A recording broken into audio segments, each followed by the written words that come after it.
And I said, where do I sign up? I hadn't even turned 22 years old yet. You were all in from the get-go. I was 21 years old, and I went back to Elon, said thanks, but no thanks. Threw everything in my 1986 Honda Accord and drove to Clemson, and started working there, and that was an awesome experience. And we won an ACC championship and went to a regional in Knoxville, Tennessee. And then the next year, my college coach, Rick Jones, became the head coach at Tulane. And I went to Tulane to be with him, to be a full-time coach. Back then they called it, the second assistant coach was called a restricted earnings coach. You could only make $12,000 during the academic year, and you could only make $4,000 in the summer of camp. So I went from making zero to making $16,000, and I thought I'd hit the jackpot. So, hey, back then that was a good first year salary for a lot of college kids coming out. Yeah, well, my first year out, I was at Clemson making nothing, but I had my teaching certificate from Elon, so I would substitute teach sometimes during the day. And then I had worked so much camp in college, I had saved up money to where me and actually Coach Mazey, who I ended up hiring years later here, he was an assistant with me. We lived together in Clemson, South Carolina. And I always tell people the most money I've ever had is when I didn't have any.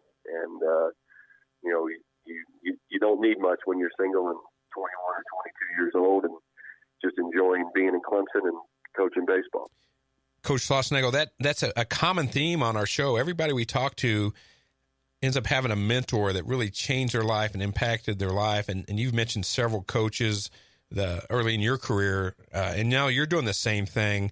Let's talk a little bit about now the impact you're having on players that have played for you that you've now seen gone on to the next level. You get a lot of kids drafted, but then the ones that don't, that go on and just graduate from Texas Christian University, become great fathers, husbands, in their community. I know you're a real strong advocate of Fellowship of Christian Athletes.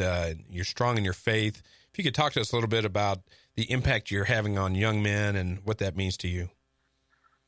Well, it means the world to me, and I'm sure I'll screw this quote up a little bit, but, Billy Graham, who was a huge supporter of FCA, basically said, a coach will affect more people in a year than most anybody else will impact in a lifetime. And so coaches,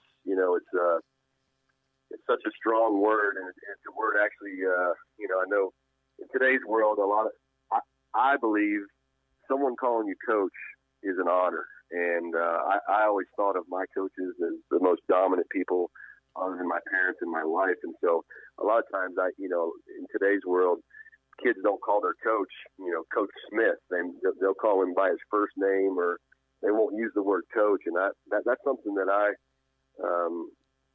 ask our players to do for all of our staff, because I think to me, being a coach is like, being a doctor or being a professor on campus. I mean, it's something that has to be earned, and once you earn it, it's a great title. But anyway, I didn't play much college baseball, and I certainly didn't play professional baseball. So my opinion, we're with our players. I mean, we're trying to develop them every day from a baseball standpoint, so they can realize that their own personal goals of getting drafted and making their way to the big leagues. But in my opinion, baseball is not a career choice. Baseball is a dream that we hope, and we're going to work like crazy to make it work out for you.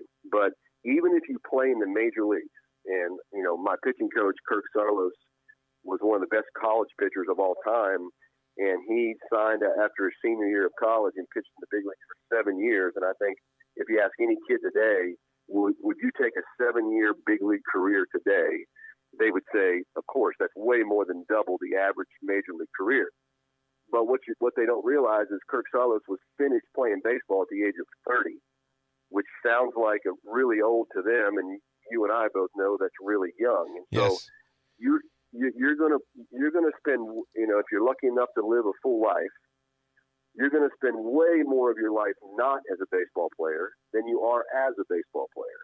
And I think that's one of the primary tenets that I try to get, recruits and players and most importantly, parents to understand, is that, right now, certainly baseball is a big part of their life, but it's just what you want to do is you want to have that baseball experience, better your life for beyond baseball, and whether it be help you towards a college degree or people you meet, the network you create, that kind of thing, and certainly learn from the lessons that the great sport of baseball can teach you. And so for me, I'm super excited to watch Jake Arrieta or Matt Carpenter or Andrew Kashner or Brandon Finnegan, succeed in the major leagues. That's awesome.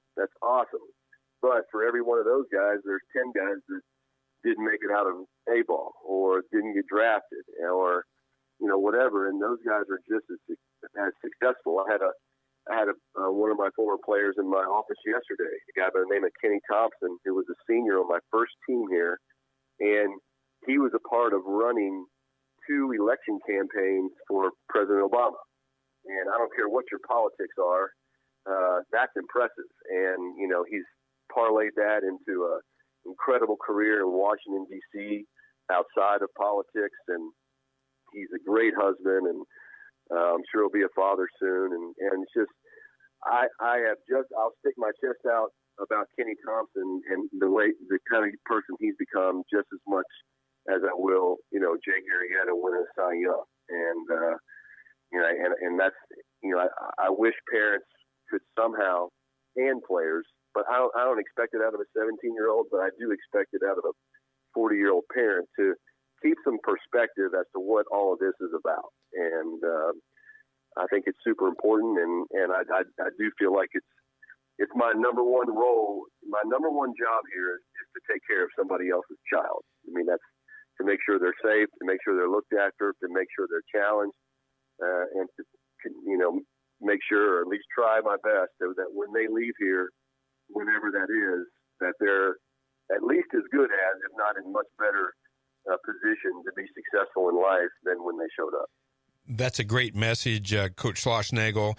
Baseball has become a year-round sport, especially in the warmer climate where kids can work out year-round, outdoors, indoors. I saw you had about 10 players that were in summer ball in the collegiate leagues around the country. I happened to be up in Newport, Rhode Island this summer and rode past a ballpark I'd never seen before in my life. I'd never been to Newport, Rhode Island, home of the Newport Gulls. And one of you had a pitcher on that team.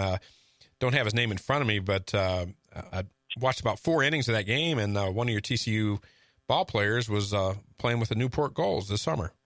Newport's a great place.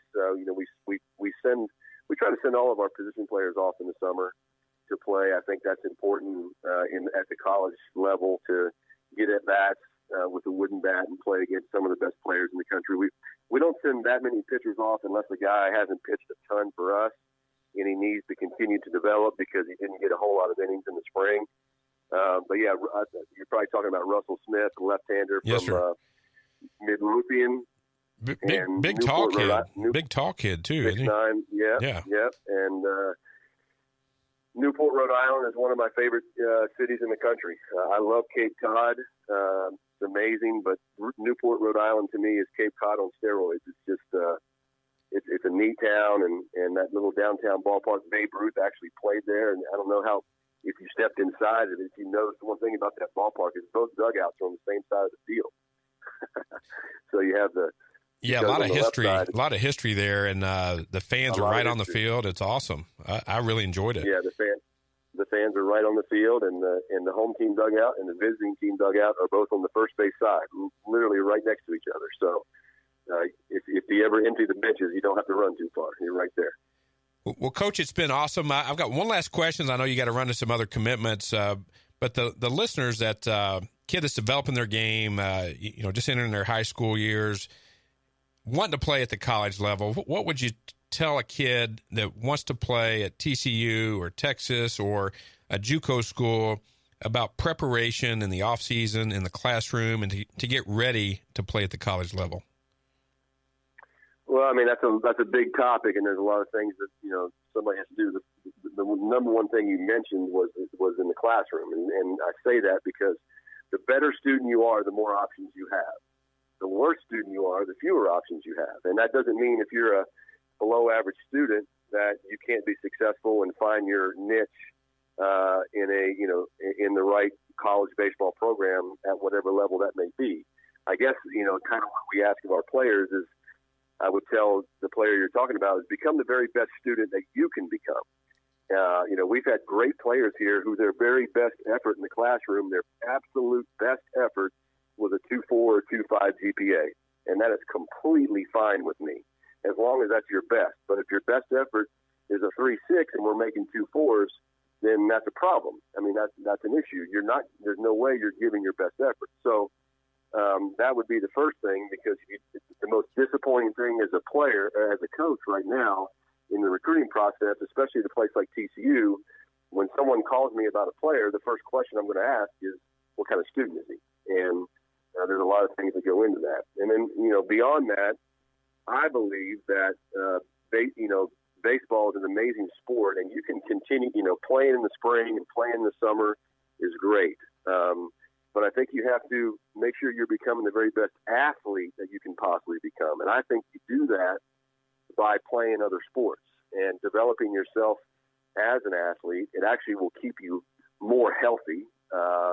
And when you play just one sport and you are constantly moving in the same plane of movement, like in baseball, you end up hurting yourself over time. And when you play other sports, you develop yourself as an athlete, you develop different parts in your body, you develop muscle balances instead of muscle imbalances.